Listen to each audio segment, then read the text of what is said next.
Bonjour à tous. Une vigilance orange, neige et verglas aujourd'hui sur le Doubs et le Jura. Sur ces deux départements, les conditions de circulation pourront devenir rapidement très difficiles sur l'ensemble du réseau.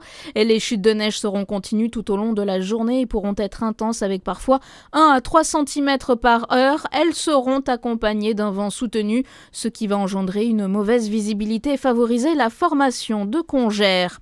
La déception est grande mais sans surprise pour les agriculteurs de Côte d'Or après l'approbation avec le Mercosur. À Beaune, ils s'étaient fortement mobilisés depuis mardi. Ils ont quitté les routes hier et levé les blocages, notamment au rond-point de Beaune-Sud.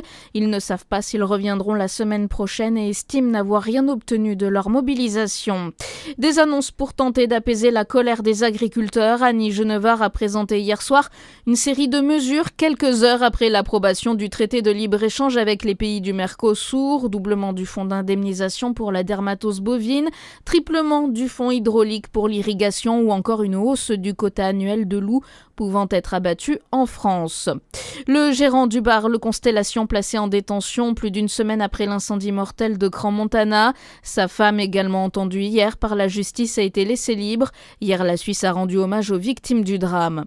En Saône-et-Loire, l'hôpital privé Sainte-Marie se met en grève. La très grande majorité des 75 médecins que compte l'établissement privé rejoignent le mouvement national et cessent le travail dès aujourd'hui jusqu'au 14 janvier pour protester contre la loi de financement de la sécurité sociale 2026.